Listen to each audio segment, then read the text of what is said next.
Hello friends, Ram Ram. कैसे हो आप सभी? उम्मीद करता हूं कि आप लोग अच्छे होंगे। आज मैं इस वीडियो में बात करने वाला हूं एसएससी जीडी में एक पोस्ट है, एक बल है CRPF, central reserve police force. उसमें जाने से आपको क्या क्या फ़ायदा हो सकता है और उसमें कितना ड्यूटी हार्ड होती है, उसका जॉब प्रोफाइल क्या है। क्योंकि अभी जो है एसएससी जीडी का फॉर्म आने वाला है, तो उसमें सीआरपीएफ के बारे में जाने रहोगे तो आप उसमें फॉर्म अप्लाई कर सकते हो, या फिर आपको अच्छा ना लगे तो उसमें नहीं कर सकते हो।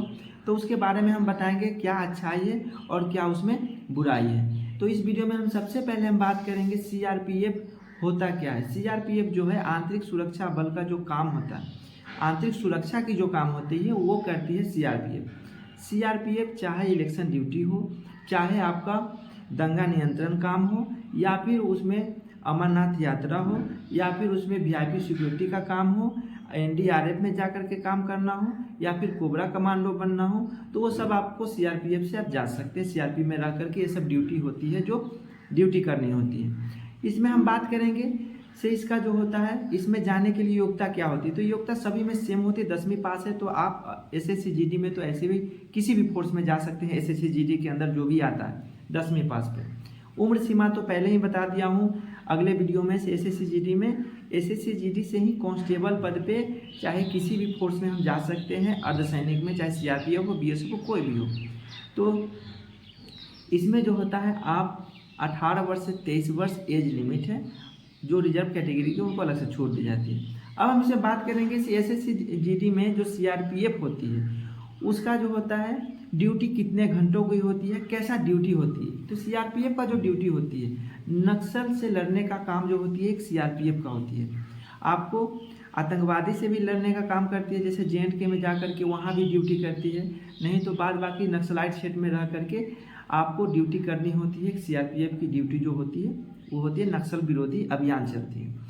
उसके बाद है इसका जो ड्यूटी होती है बहुत ही खतरनाक होती है। दूसरे जो भी फोर्सेस है अर्धसैनिक में, उसके मुकाबला इसमें ज़्यादा रिस्क होती है। तो उस हिसाब से अगर रिस्क पसंद करते हैं तो सीआरपीएफ में आ सकते हैं। अगर आपको कोबरा कमांडो बनना है, जैसे कि बहुत बहुत आदमी का मन करता है, बहुत से कैंडिडेट ऐसे होते हैं जिसको कोबरा कमांडो में जाने का इच्छुक रहते हैं, हम कोबरा कमांडो में जाएंगे। तो वो कब जा सकते हैं? जब आप सीआरपीएफ में आएंगे तभी आप कोबरा कमांडो में जा सकते हैं, क्योंकि सीआरपीएफ से ही कोबरा कमांडो में जा सकते हैं। बाद बाकी आप BSF, CISF, ITBP, SSB, Assam rifle, ये सब से आप कोबरा कमांडो में नहीं आ सकते। कोबरा कमांडो बनने के लिए आपको सीआरपीएफ में ज्वाइन करना ही होगा। तो आप अपने हिसाब से देख लें से आपको किस में जाना है। अगर ये पसंद है तो ठीक है, नहीं पसंद है तो अपने हिसाब से आप ऑप्शन दे सकते हैं एसएससी जीडी में। तो सीआरपीएफ में ये सब ड्यूटी है। तो ड्यूटी में जो होता है आपको बहुत प्रकार के, जैसे कोबरा में रह करके ड्यूटी करना होता है। तो कोबरा कमांडो नाम सुन के आपको पता ही चल गया होगा कोबरा कमांडो कैसा जॉब होती है। उसके बाद आप आरएफ में जा सकते हैं, आरएफ में जाकर के ड्यूटी कर सकते हैं, एनडीआरएफ में जाकर के ड्यूटी कर सकते हैं। एनएसजी बनने का अगर सपना है तो आप एनएसजी में भी जा सकते हैं। सीआरपीएफ से एनएसजी में भी आप जा सकते हैं, एसपीजी में भी आप जा सकते हैं, वीआईपी में भी जा सकते हैं, महिला बटालियन में भी जा सकते हैं। इन सब जगहों पे आप जा करके सीआरपीएफ से ड्यूटी कर सकते हैं। तो ये हो गया इसका ड्यूटी का।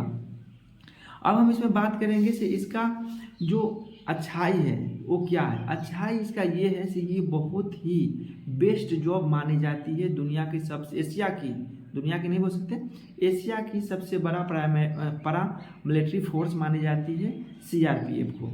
तो ये सब असम राइफल के बाद सीआरपीएफ पुरानी फोर्स है। असम राइफल सबसे पुरानी फोर्स होता है, असम राइफल। उसके बाद है सीआरपीएफ जो बहुत ही बढ़िया फोर्स है।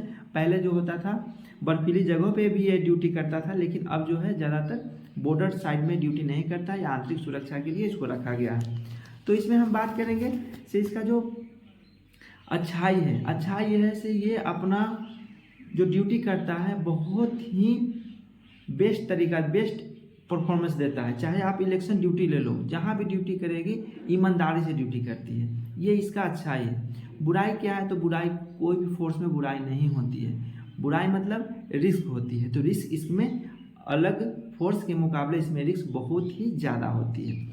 अब हम इसमें बात करते हैं कितने घंटे की ड्यूटी इसमें करनी पड़ती है। अगर आप इलेक्शन ड्यूटी करते हैं या फिर बाहर आप ड्यूटी करने जाते हैं, उसमें समय लिमिट नहीं होती। लेकिन अगर आप फिक्स जगह पे फिक्स लोकेशन में ड्यूटी करते हैं तो 8 घंटे की ड्यूटी सीआरपीएफ में कराई जाती है। अब बात करेंगे इसमें ट्रेनिंग कितनी होती है। जब आप सिलेक्शन होते हैं आपको ट्रेनिंग के लिए बुलाया जाता है। ट्रेनिंग जो होता है कितने वीक का होता है या कितने दिनों का होता है, तो 1 वर्ष की ट्रेनिंग होती है। 44 वीक की ये ट्रेनिंग कराई जाती है पूरी, मानिए 1 साल की ट्रेनिंग इसमें होती है। बहुत ही हार्ड ट्रेनिंग होती है। तो सीआरपी को उसी तरीक़ा से ट्रेनिंग दी जाती है ताकि उसको उसी प्रकार से लड़ाई करना होता है नक्सल विरुद्ध, तो उसी प्रकार से ट्रेनिंग दी जाती है। अब हम इसमें बात करते हैं इसका सैलरी कितनी होती है। तो बेसिक सैलरी सभी में सेम होती है। रिस्क के चलते इसमें सैलरी थोड़ा ज़्यादा होती है दूसरे फोर्सेस के मुकाबले, अर्धसैनिक के मुकाबले। इसमें जो होता है बेसिक सैलरी की बात करूँ तो 21,700 से लेकर आपको 69,100 तक इसमें सैलरी दी जाती है। बाद बाकी इसमें जो होता है आप ट्रेनिंग खत्म करते हैं, ट्रेनिंग पूरा कर लेते हैं तो उसके बाद आपका डीए लगता है, HRA लगता है, राशन मनी लगता है, बहुत सारे रिक्स अलाउंस लगते हैं, बहुत सारे अलग अलग भत्ते लगते हैं, जिसके चलते आपका सैलरी बहुत अच्छी खासी हो जाती है। और बात करते हैं इसमें ड्यूटी करते समय कौन कौन से वेपन का यूज़ करते हैं, तो बहुत ही अच्छे वेपन का यूज़ किया जाता है, बहुत ही बेस्ट वेपन जो आप फ्री फायर में खेलते होंगे उस सभी वेपन ज़्यादातर अधिकतर वेपन इसमें यूज किए जाते हैं। नाम नहीं बोलूँगा, आप आओगे तो आपको क्लियर पता चल जाएगा। अब हम बात करते हैं इसमें क्या क्या फैसिलिटी है। तो फैसिलिटी इसमें पेंशन जो है ओल्ड पेंशन तो बंद कर दिया गया, तो एनपीएस है। एनपीएस आपको पेंशन है। उसके बाद आपको कैंटीन की सुविधा है, आपके पास लिकर की सुविधा है, मेडिकल की सुविधा है। अगर जहाँ पे आप ड्यूटी करते हो वो जगह ठीक ठाक है तो क्वार्टर की भी सुविधा रहती है। ये सब सारा आपको सुविधा मिलेगी। मेडिकल में आप खुद का, अपने बच्चों का, अपनी पत्नी का, अपने परिवार का कैशलेस ट्रीटमेंट करा सकते हैं। ये सब आपको सुविधा मिलेगी सीआरपीएफ में। अगर सीआरपीएफ से कोबरा में जाते हैं तो आपको कुछ अलाउंस मतलब कुछ पैसा और एक्स्ट्रा मिलेगी, जिसको बोलते हैं कोबरा अलाउंस। तो कोबरा कमांडो का बनने का सपना है तो आप सीआरपीएफ में जरूर आएँ। अगर आप आराम करना चाहते हैं तो आप फिर दूसरे फोर्सेस में जा सकते हैं। ऐसे नहीं बोलूँगा दूसरे में ड्यूटी नहीं होती, सभी में ड्यूटी होती, लेकिन इसके मुकाबले थोड़ा कम ड्यूटी होती, थोड़ा कम रिस्क होती है।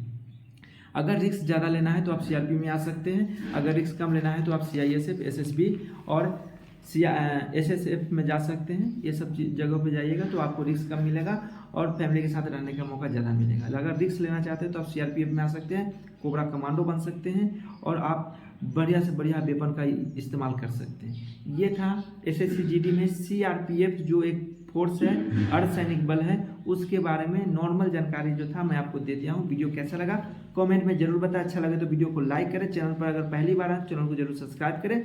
फिर मिलते हैं नेक्स्ट वीडियो में नए टॉपिक के साथ, तब तक के लिए जय हिंद जय भारत।